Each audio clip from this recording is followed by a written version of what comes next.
with chapter 10, which is acid and bases. Again, a reminder, as I said, an announcement before spring break.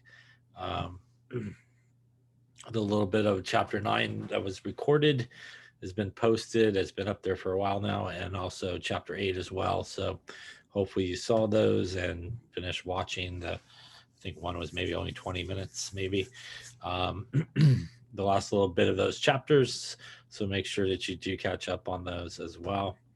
A reminder as well as that announcement also that was sent out mentioned we are having our excuse me, our exam on Wednesday, and that will be on chapters I want to say 6, 7, and 8. So that should be on there. That should be like naming, bonding, and I believe gases, if I'm not mistaken. So I believe that's correct. As well, there might be grams of moles in there as well. I think maybe. All right, and some. So these notes are up there. So let us get going on this. So in this chapter, we're going to talk about acids and bases, and this is actually the final chapter before we kind of transition into organic chemistry, where there's kind of no calculations really from that point on. Bad news, I guess, is there's a lot of calculations in this chapter, but after this, pretty much won't need your sort of calculator for our organic chapters and beyond. So let's talk a little bit about acids. Acids have sour taste. They cause changes in litmus paper. Litmus paper is usually sort of two colors of litmus paper a lot of times. There's red litmus paper, and there's usually blue litmus paper. And if you have red litmus paper and it turns blue, that usually means that that substance is basic. And if you have blue litmus paper and it turns red, if you put a little bit of that substance on there, it's acidic. So I guess the way you can remember that is kind of red is acidic and blue is basic. Um, in terms of litmus paper, when you're using litmus paper, they also react with metals acids in basically a single replacement reaction. So very much like we talked about when we talked about those different types of reactions, some zinc plus some hydrochloric acid, which would be HCl. What's going to happen is the zinc is going to come in, it's going to kick out the hydrogen, which is the positive guy there. It's going to produce hydrogen gas and some zinc chloride as a result of that balancing action. But they will produce this sort of hydrogen gas, kind of bubbles that you see when you react certain metals with acids for sure. And it's really the metal replacing the hydrogen in the acid that produces that hydrogen gas, which is the bubbles that we see. Aqueous acid solutions conduct electricity. They're electrolytes. So strong acids are strong electrolytes. Weak acids are weak electrolytes. And if you remember, electrolytes are really substances that when they go into solution, they pretty much produce ions. So the presence of those ions is what helps conduct electricity. And acids are basically electrolyte type solutions. Bases, on the other hand, have a bitter taste. You obviously shouldn't taste any acid or base, right, or anything like that. They feel very slippery. A lot of soaps are bases. A lot of things like drain cleaner, those type of things. They're pretty much bases. They also will change the litmus paper, and again, pretty much they'll turn the litmus paper blue. And they also are strong electrolytes as well, and weak electrolytes, depending on whether they are a strong acid, a strong base, or a weak base in terms of that. Now, when we do have bases, a lot of bases, when you look at the periodic table, come from group 1 and group 2, especially a lot of strong bases come from them. And that's because the word alkaline pretty much means basic.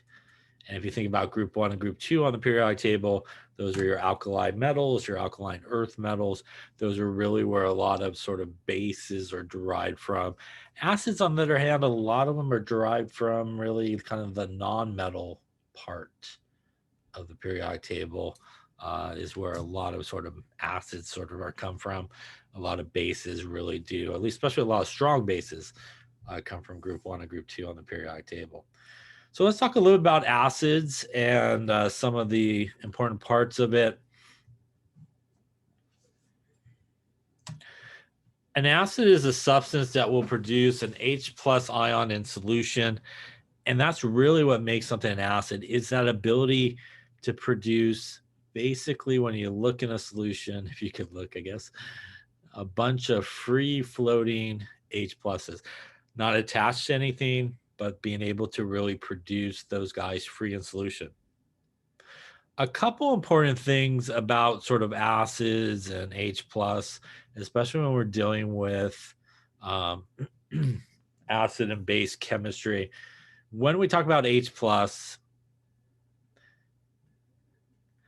it also can be referred to in our H plus in general, and H3O plus, which is known as the hydronium ion. They are basically equal to each other in acid-base chemistry. They're used interchangeably.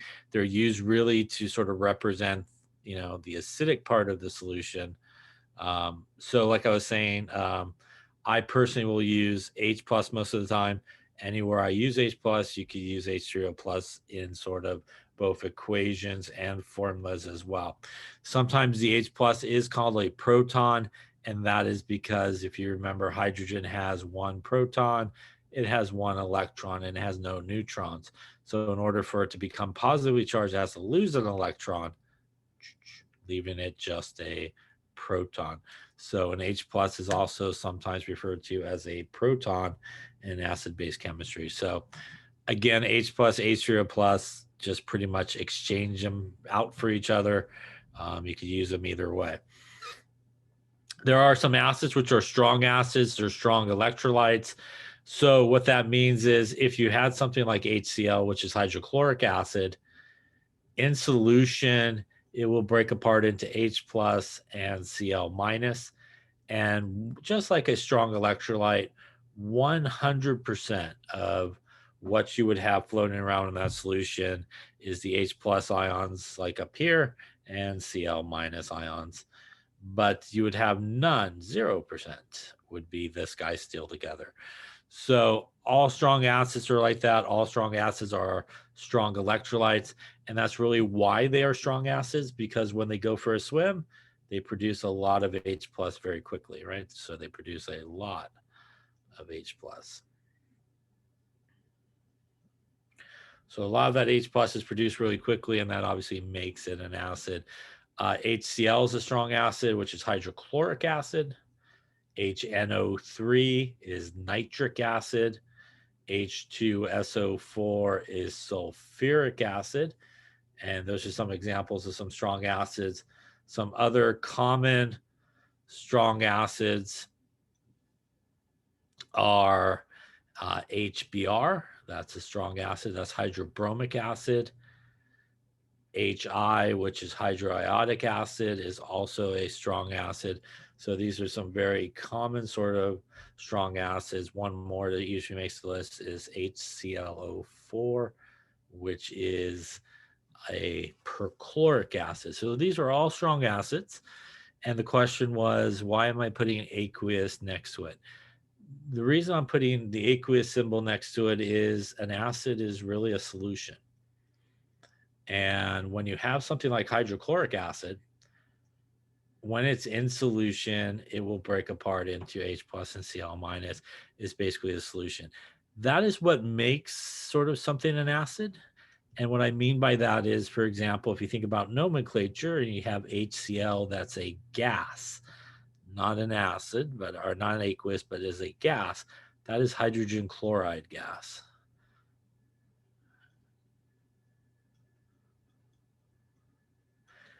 It's really not an acid until you take that hydrogen chloride gas and kind of bubble it in water, and it turns into basically a solution of H plus and Cl ions that are floating around. So hydrochloric acid is this guy here with the aqueous symbol.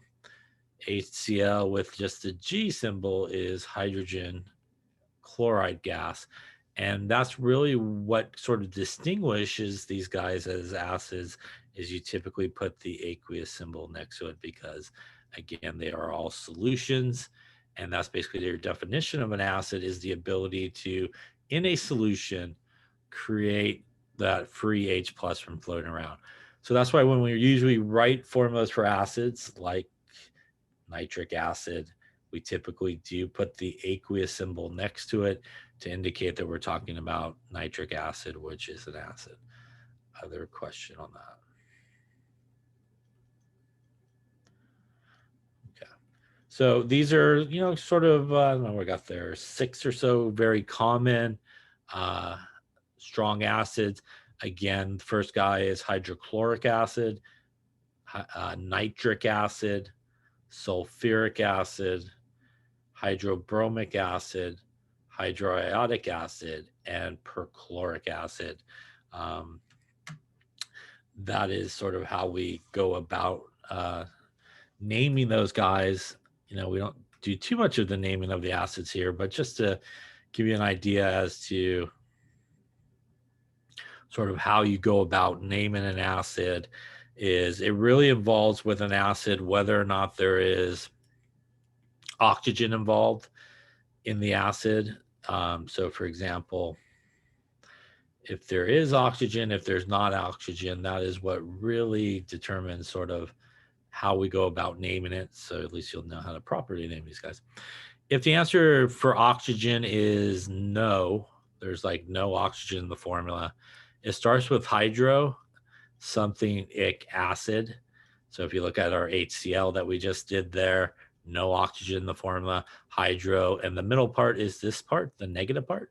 So hydrochloric acid, HBr, hydrobromic acid, and that's how we go about naming guys that do not have oxygen in it.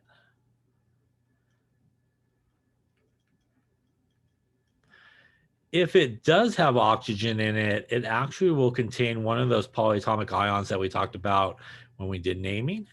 So if we really do have oxygen, the answer is yes to that. It will have one of those polyatomic ions. And those polyatomic ions end in either ate or ite, if you remember.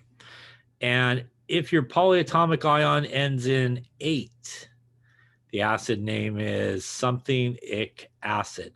No hydro, but something-ic acid, like HNO3. NO3 is NO3 minus, which is nitrate. So this becomes nitric acid. H2SO4. SO4 is SO4 2 minus, which is sulfate. This becomes sulfuric acid. Now, if your polyatomic ion ends in ITE, get this out of the way here.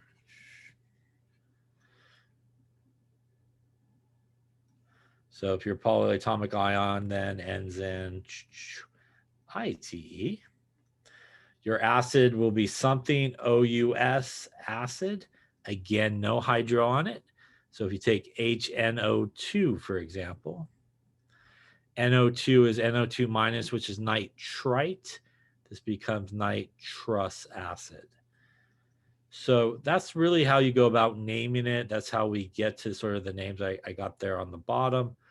In all these acids, the cation, the positive guy, in all these acids is H plus. And that's why when we look at something like sulfuric acid, sulfate is SO4 2 minus, which is our anion. So -2 and +1 means you need 2 of those H's to balance it out. So that's why it has actually 2 H's, is was referred to as being diprotic. So no oxygen, hydro. With oxygen, it will contain a polyatomic ion. And again, either it ends in ate, it ends in ic, If the polyatomic ion ends in "ite," it ends in OUS. Any questions on kind of how the names come about? So then let's talk about bases. Bases, on the other hand, are really guys that can produce hydroxide, which is OH minus in water. So much like an acid, pretty much is something that has that ability to produce free H plus from floating around in solution. A base is really something that has the ability to produce OH minus. So again, what we're talking about here for something to be a base is in solution, it has the ability to produce free OH minus ions basically floating around. Strong bases or strong electrolytes, so things like sodium hydroxide, potassium hydroxide, these are strong bases, which means they 100% break apart. That really shouldn't be an equal sign, it should be a plus there. And that means that when you have something like sodium hydroxide in solution there, or a base, it will 100% break apart into sodium ions that are floating around in the solution and hydroxide ions that are floating around in the solution. And again, 100% of what you would have in that solution is the sodium ions and the hydroxide. Same thing with something like potassium hydroxide. 100% of what you would have would be K plus and OH minus ions floating around in that solution. And again, this is why they're really strong bases, because they can produce hydroxide relatively quickly and efficiently, and it makes them pretty strong bases. Again, a lot of the strong bases will actually have hydroxide in the formula, like sodium hydroxide, like potassium hydroxide. For example, if you look at group 1 and 2 on the periodic table, like we were talking about just a moment ago, and you got something like sodium there, you got potassium, you hang over to calcium, like strontium, like barium. You know, you put these guys there with OH on them, like sodium hydroxide, potassium hydroxide, calcium hydroxide, strontium hydroxide, barium hydroxide. These are where a lot of our strong bases come from. So these guys will, again, 100% break apart in solution, produce that hydroxide. Not all bases are strong. Not all bases have hydroxide in it. We'll see NH3 a little bit later on. NH3 is actually a weak base, and we'll see how that works in just a bit here. But again, it does not have hydroxide in the actual formula, but it's able to produce hydroxide, as we will see, and which is why it's considered still a base. Now, what happens when we react really a strong acid with a strong base? Pretty much you get a neutralization reaction. It is pretty much a double displacement reaction. So you got your, as we talked about, HCl, which is a positive negative guy, sodium hydroxide, positive negative guy. The H plus and the OH minus will come together. The sodium and the chloride will come together. And basically what you make is NaCl plus H plus and OH minus makes water. And this is what is referred to as an acid plus a base will make a salt plus water. Salt is just an ionic compound like sodium chloride. And obviously water comes from the H plus from the acid and the OH minus from the base. So that's pretty much where water basically comes from there. The salt obviously comes from the other two things here, the sodium coming together with the chloride to make our salt. So that is always sort of what happens. The ultimate thing that's actually happening in this case is if we get rid of all the guys that are not really involved in sort of what is being made in this reaction, what you are left with is what we see here in this equation. It's sometimes referred to as the net ionic equation, but what we are left with is really what's happening when we take an acid and base is the H plus from the acid is wanting to find the OH minus from the base, and we're really forming water. So if you remember, one of those driving forces for why chemical reactions take place is the formation of water. And that's ultimately sort of what is happening here when we always take a strong acid, strong base together. It doesn't matter.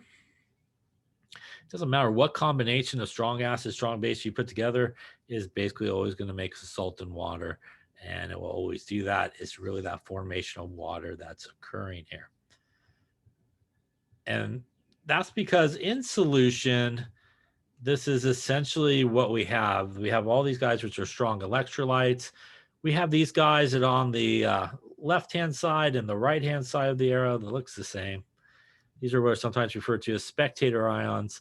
And what we end up with is every single time you put together basically a strong acid with a strong base, you're basically making water. And that is why it is sometimes referred to as an acid-base neutralization reaction, because ultimately what you are making is water in that case.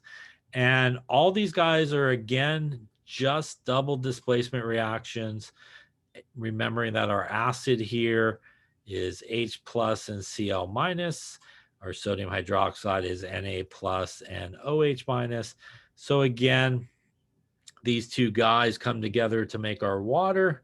We then want to put these two guys together in their proper formulas to make our salt. So if you ever need to predict sort of what goes on the other side, just like we talked about with double displacement reactions, that's basically how you do it. We're going to just swap out the two positive guys. You're going to switch partners. The only difference here is one of those guys will become water as a result of the H plus and OH minus from the acid and the base. Any questions on that? Here's another example. And again, if we look at, say, the second reaction, that's nitric acid, which is strong acid, with potassium hydroxide, which is a base. And if we dissect what makes this guy, that is an H plus ion and a nitrate ion. What makes up our strong base, that is a potassium ion and a hydroxide ion. And what's going to happen is, again, the positive guy here will go with our negative guy over here, and that's our H plus and OH minus, which is going to make our water. And then our salt will be the potassium coming together with the nitrate. Plus one and minus one means we just need that there as our salt.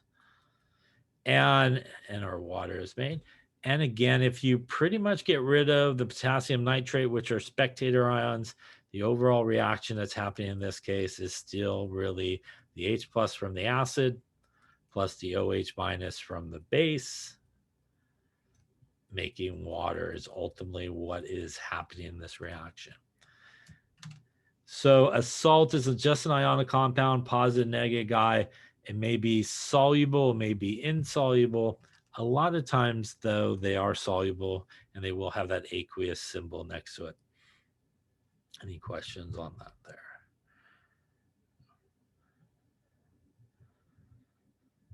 So let's talk about sort of early definitions of acid and bases. And one of the earliest was done by Arrhenius.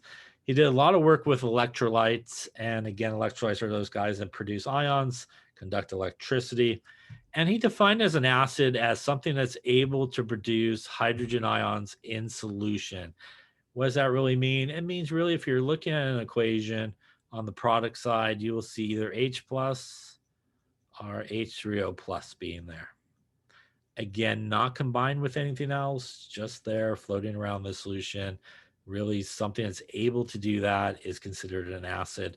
While a base is something that's able to produce hydroxide, which again is that OH minus that you would expect to be found on the product side as well, again indicating that that hydroxide has been produced. Now, this was a good sort of definition of acid and bases.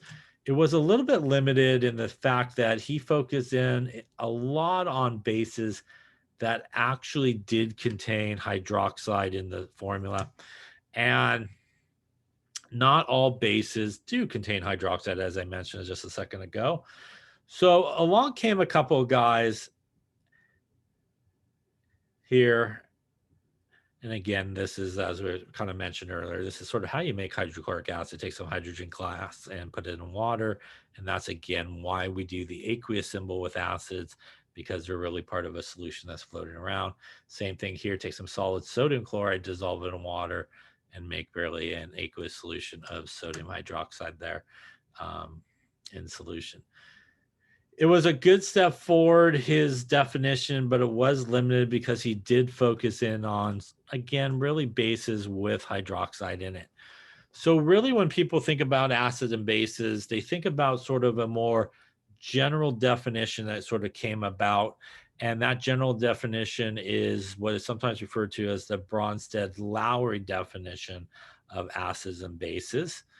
And Bronsted-Lowry definition of an acid and base defined an acid as a proton donor.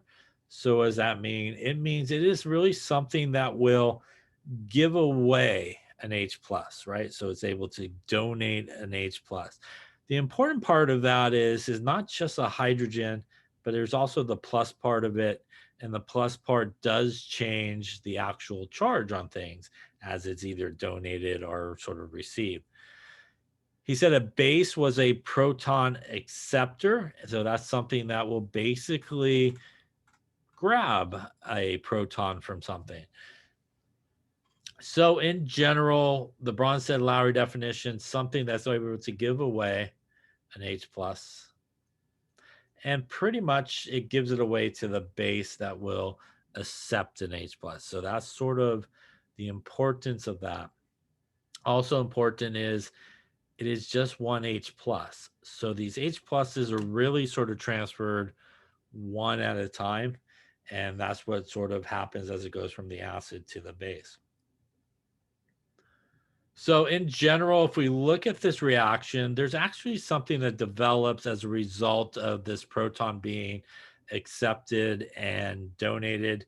And that is what is referred to as the conjugate acid and conjugate base. So if we look at this, this is a generic formula for an acid. So sometimes people will just use HA to represent an acid. HA basically means H plus, which is what makes it an acid. A is any type of negative anion, basically, like in the case of HCl, H plus, and the A would be Cl minus. So, it's sort of a generic definition of an acid. In this particular case, the water is going to act as the base. And what's going to happen is the acid is going to donate its H plus over. When it does, the HA or the acid loses that H plus and becomes A minus on the other side. The water accepts the H plus and gets the H3O plus on the other side. Now, the acid on the left-hand side is related to the guy on the right-hand side, and that is what is known as its conjugate base. While the base on the left-hand side is related to the guy on the right-hand side, and that is what is known as its conjugate acid. So it creates what is sometimes referred to as acid conjugate base pairs. What is the difference between those two things? The only difference between those two things is this H plus. Only difference is 1H plus. It cannot be any more than 1H plus because essentially the acid will donate 1H plus at a time. So the only difference that you could have between the acid and its conjugate base or the base and its conjugate acid is 1H plus difference. What is the difference between those two? Well, the acid donates the H plus, which means it will have 1H plus less as you go from the acid to the conjugate base. The base accepts an H plus, which means it will have 1H plus more as it goes from the base to the conjugate acid. Also, when we talk about where we find these things, your run-of-the-mill acid and base, is on the reactant side of the arrow. Your conjugate guys, conjugate acid plus conjugate base, is on the product side. So that's where you find those guys. Any questions on that relationship there? So again, only difference can only be one H plus. If there is more than one H plus difference, then they are not related to each other. They are not acid conjugate base pairs. And that's what we see here. Again, if we look at our HCl and our water here, HCl again acting as an acid. It's going to donate its H plus over to the water, which means the water here is acting as a base. The result of that is this would be our conjugate acid, which would be H3O plus, and this guy's partner here would be our conjugate base. And again, the only difference between those two guys on each side is that one H plus difference. So here's just sort of a picture of sort of what's happening there. Again, that HCl donating that H plus, and that's how we make the hydronium ion. Now, you may wonder about when we were talking about earlier that, you know, H plus and H3O plus kind of the same thing. And for example, this is a good example. What's really happening here is this is hydrochloric acid, which is a strong acid, and it's basically just breaking apart in water. And a lot of people will represent that without the water being present in the reaction, and you'll end up with H plus and Cl minus. Now, you absolutely could represent it like we saw in this little guy here, or on the previous page here where we had this reaction down here. And you could also show this acid breaking apart in water by including water in the reaction, where you would have HCl plus the water, showing more of a Bronsted-Lowry sort of definition, where we do produce H3O plus in this case and Cl minus. So these two reactions are two ways that people sometimes will show a acid dissociating, is what it's called, basically breaking apart.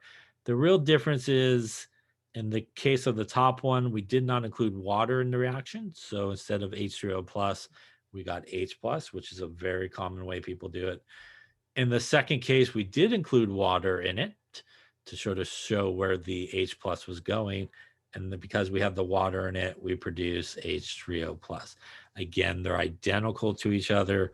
You could write this reaction either way. They're both technically correct. And again, if I were to write this reaction, again, we'll probably do it mostly like the top one, but there's absolutely nothing wrong with doing the bottom one. And the only difference is really either in one you'll get H plus, or in one you'll get H3O plus. They really mean the exact same thing. So that's sort of the reason behind why we say H3O plus and H plus is really kind of the same thing. It's just sometimes the way people represent these things in terms of how an acid is really breaking apart when it goes for a swim, basically in water. Any questions on that? And one is just a little bit, I'll put it this way, I guess one is more like, I won't say the long version, but the correct Bronsted-Lowry sort of version of that's happening with the H plus sort of happening. The other ones maybe not sort of demonstrating, that happening. All right, so why don't you take a minute or two and look at each of these and decide, are these guys conjugate acid base pairs?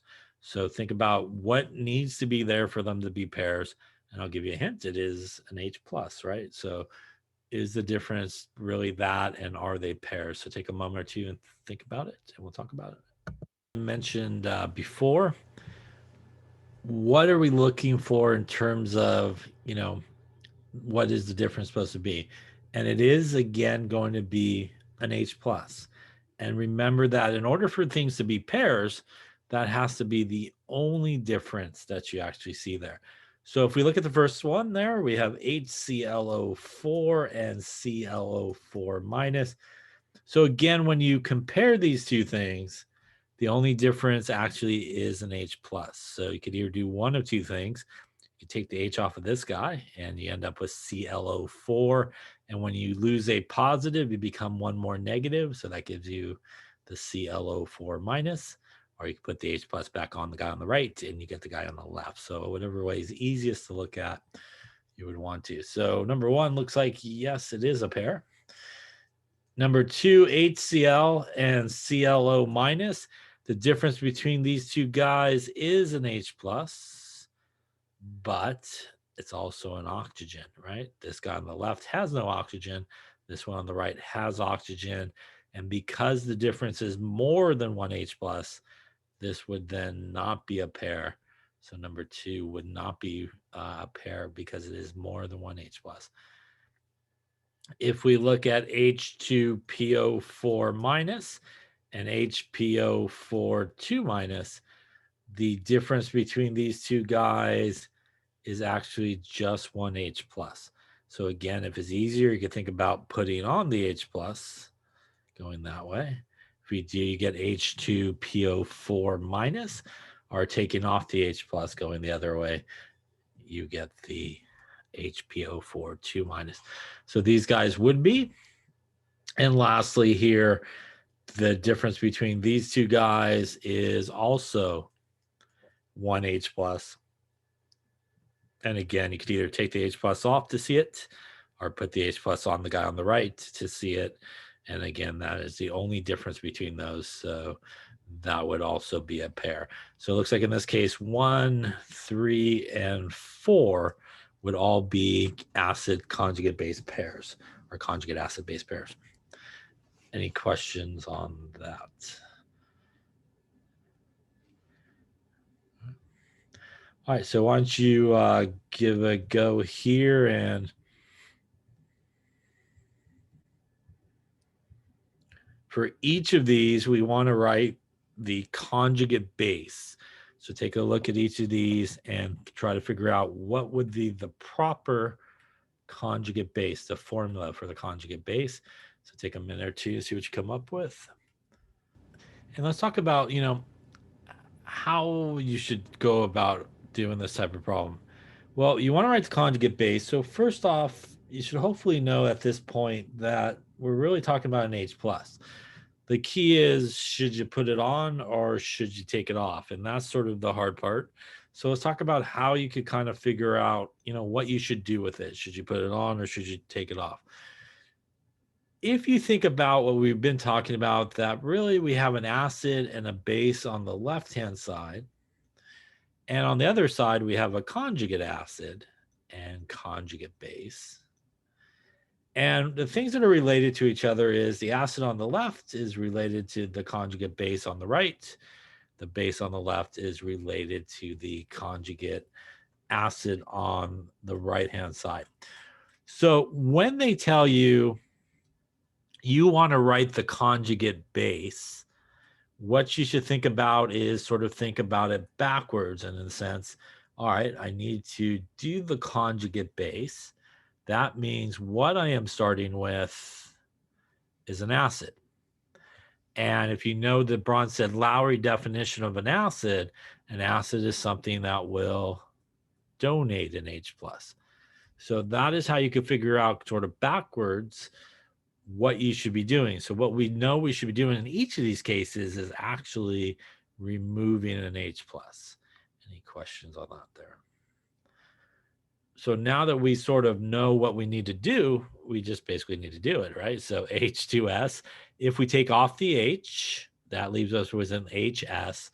Remember that we're not just removing the H, but it's also a plus. So when you remove a plus, you become one more negative. So it becomes HS minus. Now that HS minus, when we remove the H, leaves us with an S.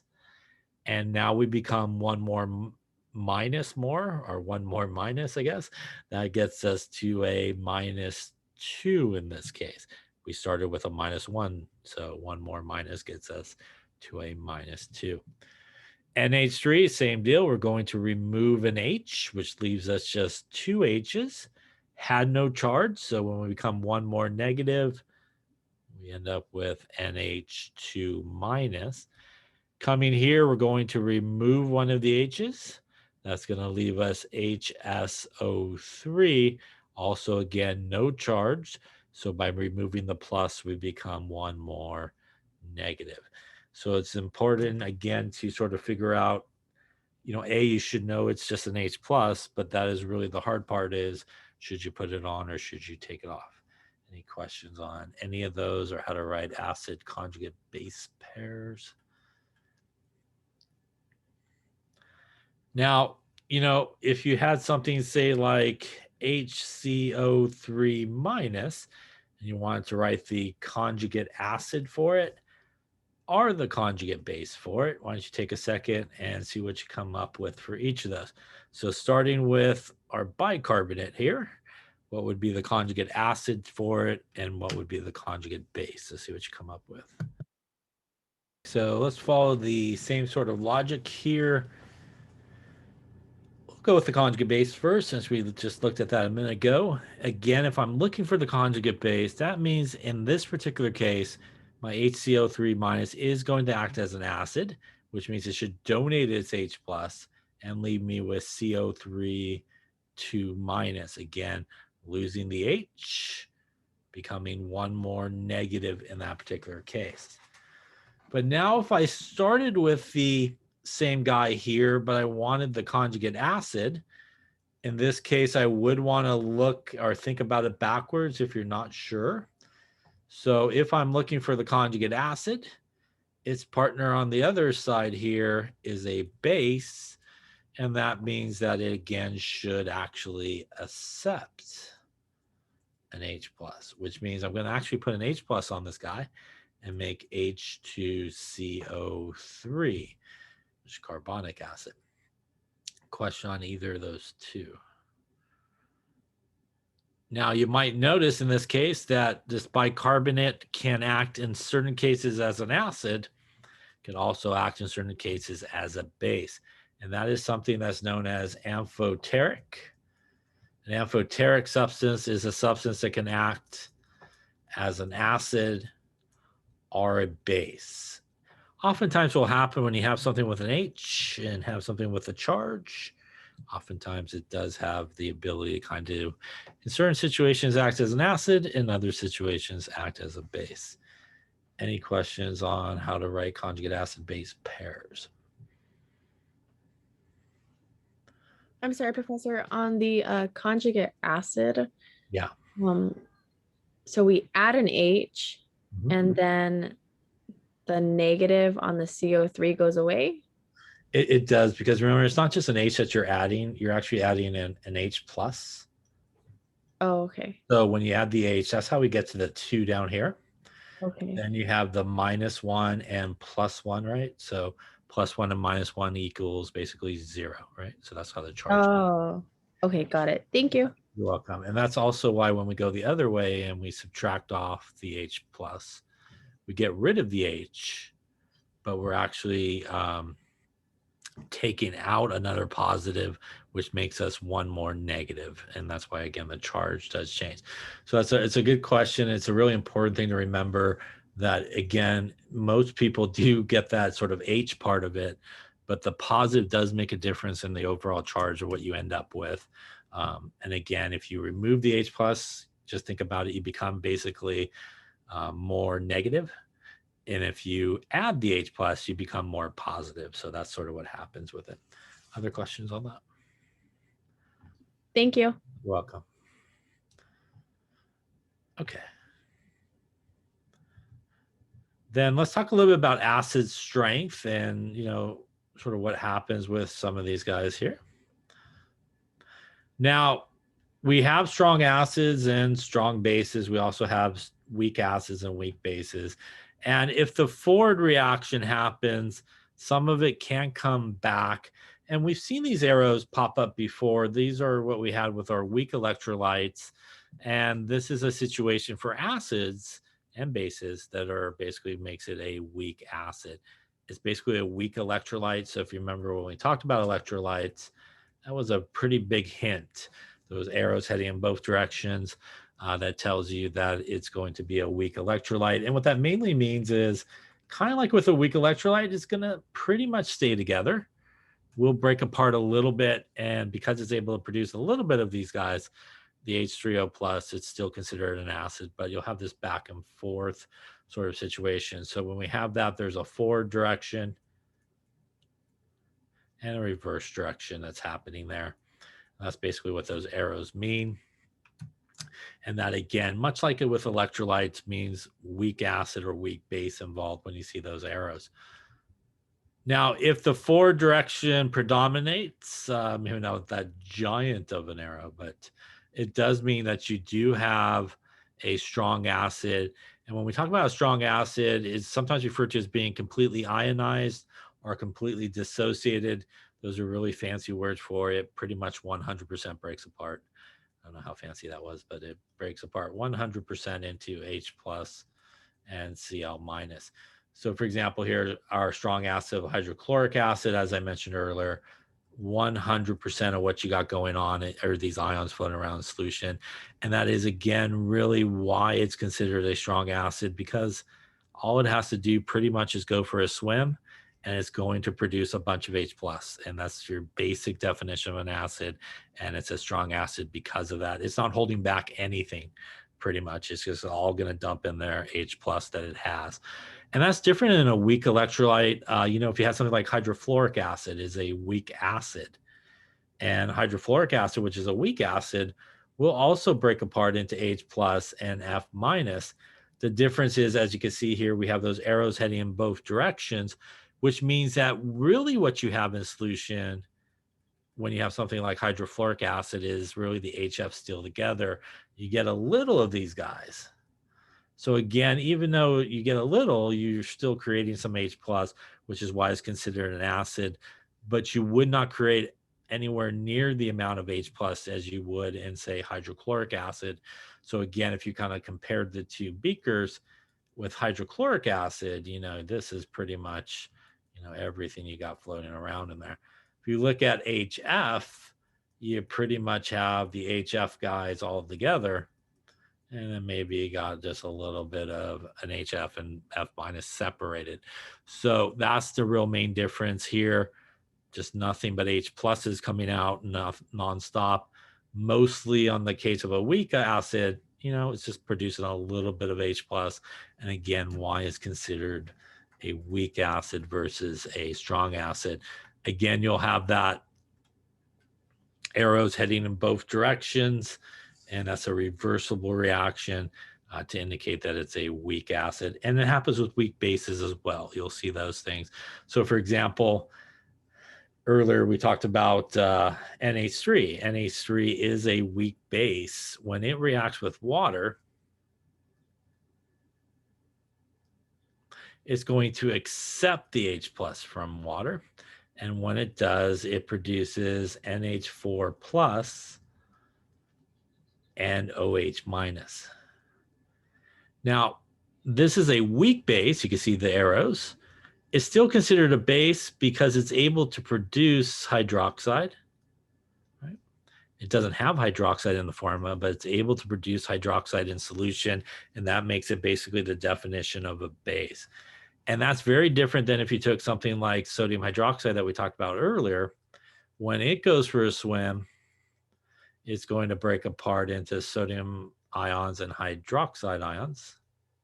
And again, 100% of what you got going on in that solution is this guy, which creates a lot of OH minus. In this case, you pretty much have the NH3 together, but will produce a little bit of these hydroxides. So again, both weak acids and weak bases occur, just like strong acids and strong bases occur as well. Any questions on that? And that NH3 is a good example of a base that does not contain OH in it, but still considered a base because it's able to produce hydroxide in solution. And again, most of your strong bases, as I mentioned earlier, will have the OH in the actual formula and will basically produce that hydroxide in solution. So try to get some things out of my way. So a strong acid, sort of the relationship between your sort of acid and conjugate base is really an opposite relationship. So if it's strong, the acid, its conjugate base will be considered relatively weak, and vice versa. If the acid is weak, its conjugate base that it makes will be relatively strong. Same thing happens with our base and conjugate acid relationship. If it's a strong base, it's going to be a relatively weak conjugate acid. And if it's a weak base, it will be a relatively strong conjugate acid. What does it mean if it's relatively strong conjugate acid or conjugate base? It means it can continue to react. And what will continue to react with? It will continue to react with water, and it can affect the pH of the solution. And we don't really talk about that in this class, but that's basically sort of what it means, is it has the ability to kind of continue to react. If it's a weak conjugate acid or a weak conjugate base, what that means is it really won't react with water. It's kind of neutral. So for example, sodium chloride, which comes from sodium hydroxide and hydrochloric acid, the Cl minus is basically relatively weak because it comes from hydrochloric acid and won't continue to react. Here are some of those strong acids we talked about earlier, along with HBr that we talked about, and HI. It's also some strong acids. Sulfuric acid is a diprotic acid. And what that means is something like sulfuric acid will actually lose two H's, and they actually do come off one at a time. So the first thing that would happen is you would lose one H plus and HSO4 minus. And then the next thing that would happen is that HSO4 minus will lose an H plus and become sulfate. And this is why when we talk about acid conjugate base pairs as well, that this guy here and this guy here, they are pairs because the only difference is one H plus. This guy here and this guy here are also pairs because there's only one H plus difference. But if you try to go from this guy to this guy, they are not pairs. And they're not pairs because it is two H plus differences. So sometimes people, when they see those two things like, hey, H2SO4 and SO4 2 minus, yeah, they're pairs. They're related to each other, but they're actually not pairs. They're not acid conjugate base pairs because the difference between them is one H plus and two H plus difference, too far for them to be pairs. So only one H plus difference is what makes something a pair. And there's certain acids that have the ability to give away more than one H plus. Hydrochloric acid can only give away one H plus as it has only one. And that is what is referred to as being monoprotic acid. H2SO4 is diprotic acid. H3PO4, which is phosphoric acid, has three H pluses, sometimes referred to as triprotic acid. So there are different acids that could give away more than one H plus, but they actually do come off basically one at a time, even though we kind of think about them sometimes as, everybody coming off at once. Any questions on that there?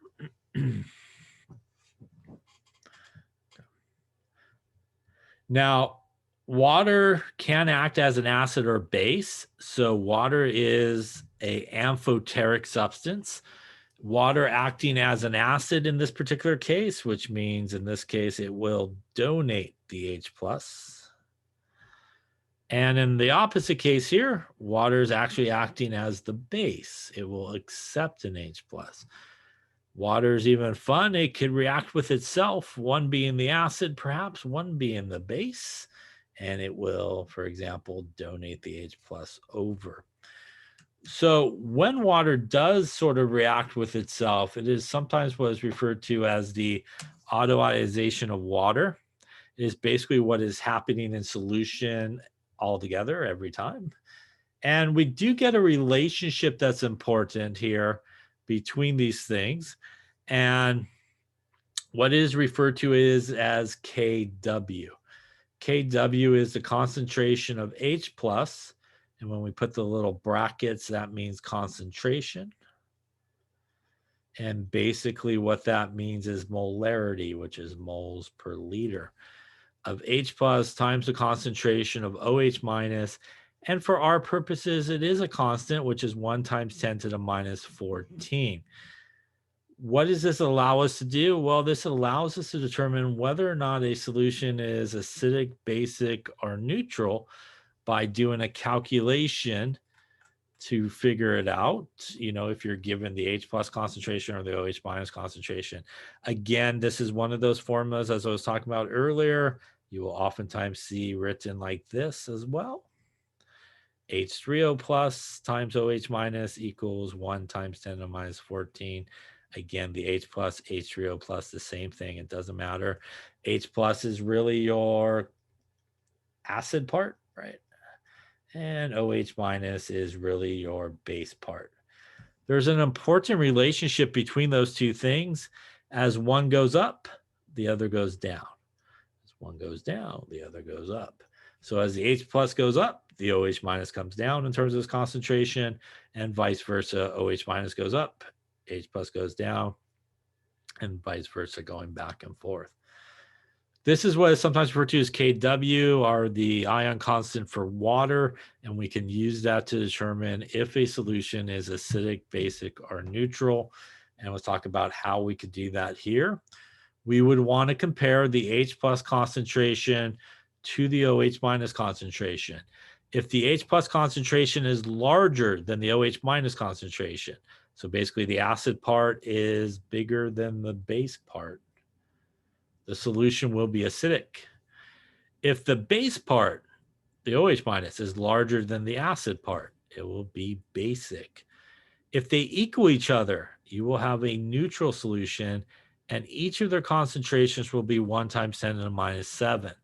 How do we do the calculation? The good news is it's the same calculation regardless of which one you're given. You take 1 times 10 to the minus 14, which is the value of Kw that you always have, and you divide it by basically the OH minus concentration or the H plus concentration. Very important note in this chapter for sure. You best be using your exponent button. Yeah. So, you know, if you're still not really using your exponent button correctly, you're going to be in bad trouble in this chapter. You're going to be off on a lot of your calculations. So when we do something like 1 times 10 to the minus 14, we want to make sure exponent button we use, negative button, and 14, right? So we want to make sure that we do punch these things in correctly. Any questions on that there? Then let us try with your calculator here, shall we? Here's four different problems. So these are 4 different problems. We're looking for either the H plus or the OH minus, depending on whichever one's given to you, and decide, is it acidic, basic, or neutral? Make sure you use your exponent button and see what you come up with. And we'll talk about it here in a minute or two, but try to make sure you punch everything in using that exponent button. We're doing. The good news is it's really the same calculation regardless of which one they give you. We're going to use our Kw relationship, which is H plus concentration times the OH minus concentration equals 1 times 10 to the minus 14. So we'll start with the first one here. We have the H plus concentration given to us, which is 3.4 times 10 to the minus 4. That means that the OH minus concentration would equal 1 times 10 to the minus 14 divided by our H plus. Putting that in would get us 1 times 10 to the minus 14 divided by 3.4 times 10 to the minus 4. Again, we want to make sure we use our exponent button here 1 exponent button minus 14, negative, not minus, divided by 3.4, exponent button negative 4. That is going to give us a, excuse me, a concentration of 2.9 times 10 to the minus 11. And we would need molarity there as it is a concentration.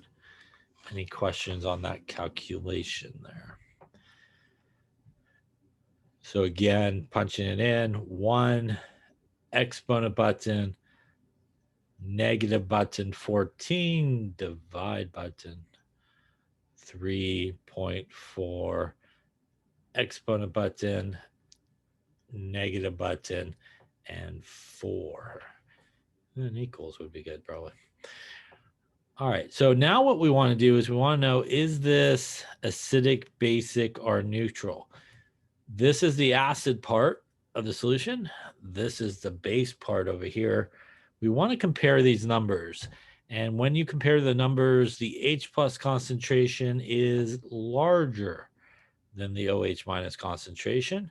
And that means that this guy would be acidic. Any questions on that there? Something that confuses people occasionally is they go, wait, that's an 11. That's a 4. How come the H plus is larger? A reminder that it is an 11 and a 4, but the negative is there on both of them. And that's really important because that means you're going to go 11 places this way and put zeros versus going only 4 that way and putting zeros.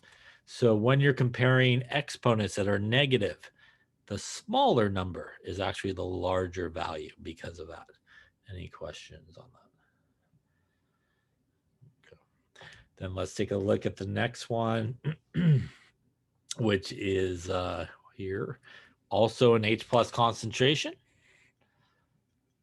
of 2.6 times 10 to the minus 8. Again, going to be the exact same calculation. OH minus equals 1 times 10 to the minus 14. That is our KW value, which doesn't change. So you always have that number divided by 2.6 times 10 to the minus 8.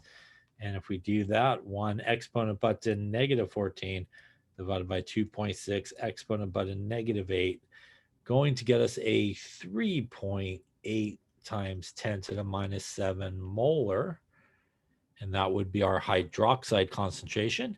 In this case, we want to compare it. So that's to the negative 8, which means we're going to go 8 places to the left and put zeros. That's only to the negative 7. That means that the OH minus in this case is actually larger than the H plus, and that would make this guy basic. Any questions on that one? Continuing on then, we now have the OH minus concentration given to us, which is 6.2 times 10 to the minus 9. Like I said, the good news is it doesn't really matter. It's the exact same constant calculation. So 1 times 10 to the minus 14, which is our KW, divided by what they gave us. And in this case,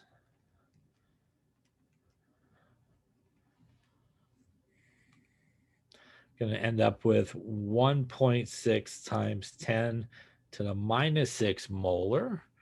That would be our H plus concentration in this case. Again, comparing to the minus 9 to the minus 6.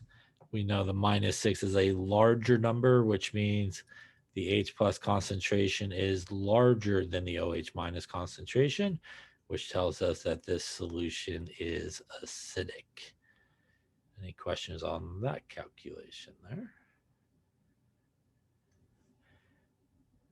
And lastly, here we have an OH minus that is 8.1 times 10 to the minus 3. Again, pretty much the same calculation here. 1 times 10 to the minus 14. divided by 8.1 times 10 to the minus 3.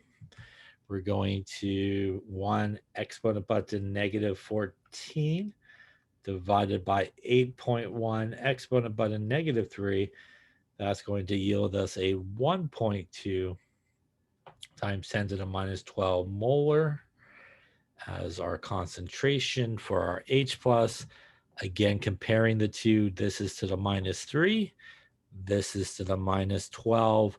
The minus 3 is a larger number in this case. So the OH minus is larger than the H plus concentration. That means the basic part is larger than the acidic part, and the solution should be basic. Any questions on any of those calculations there? Really, really important to make sure you use your exponent button when you're doing these calculations. Any questions on where any numbers came from or anything like that? Okay. Let's try one more here. Forget about which one's greater. Let's just do what is the OH minus concentration here. So take a minute here and see what you come up with. And is it acidic, basic, or neutral?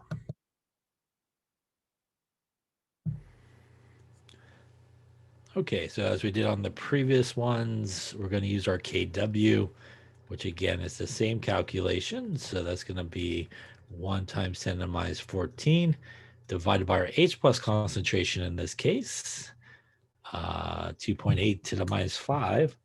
1 exponent button minus 14 divided by 2.8 exponent button negative 5, going to give us a 3.6 times 10 to the minus 10 molar.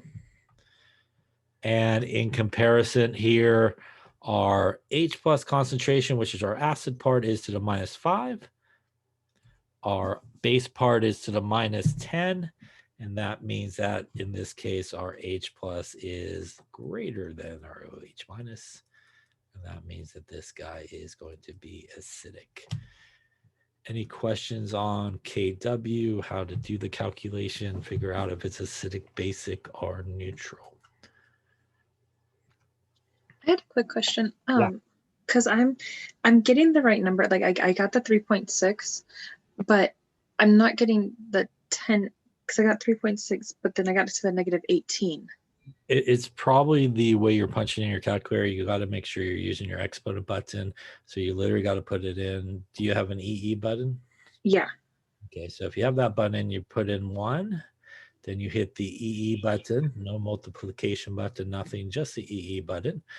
Then you need to hit the negative button, not the subtract button, and 14, and then hit the divide button, the 2.8, again, exponent button, no multiplication button, and again, negative button, and 5, and then hit equals. And you should be okay, hopefully, at that. Yep. Yeah. Yep. Okay. Thank you. You're welcome. Very common. People want to also hit the multiplication button in between, and you shouldn't do that. Otherwise, your calculator do some weird math. So make sure, again, you're using those exponent buttons. And if you find yourself like that, where the front part of the number is good, and this is usually what happens, front part of the number is good, but the back part, the kind of exponent part is like off, it's usually a result of you not punching in correctly, sort of scientific notation in your calculator. So make sure you keep that in mind or practice that, or make sure you ask me during discussion or something like that if you still are not sure on your calculator how to sort of do that, because it's really important in this chapter. Otherwise, as you'll see, you'll be off on a lot of the numbers. Other questions on that?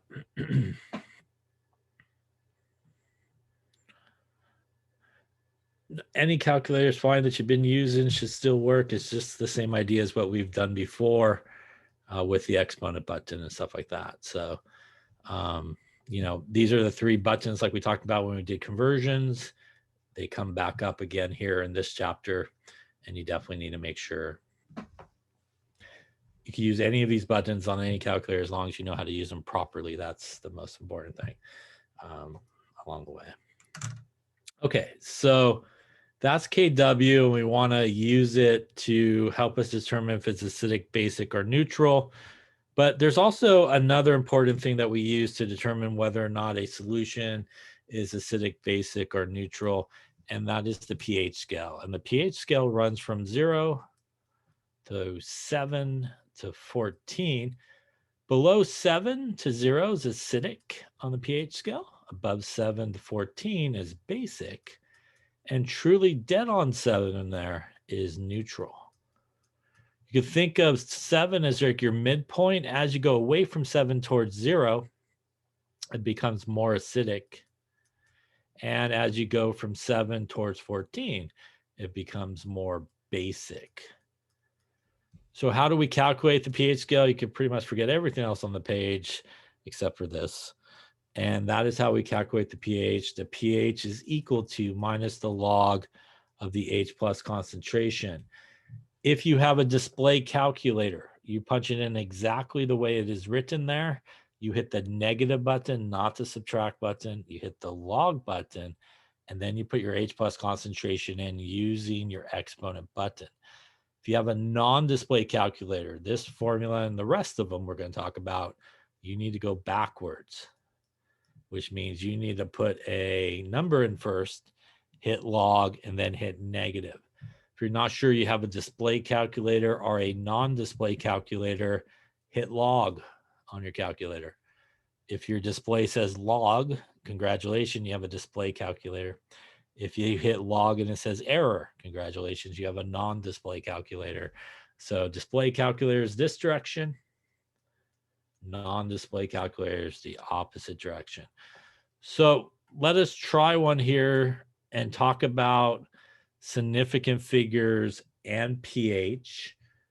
And when we calculate something like pH, the number of decimal places in the pH answer should equal the number of significant figures in the original solution. So why don't we try one here and we'll talk about what that means. So if you have an H plus concentration of 1 times 10 to the minus 5, calculate the pH. The pH is equal to minus the log of the H plus. So try punching that in on your calculator and see what you get. Again, if you have a display calculator, you should hit negative. You should hit log. You should hit 1 exponent button -5. If you have a non-display calculator, you should start with 1 exponent -5, hit the log button, and then hit negative.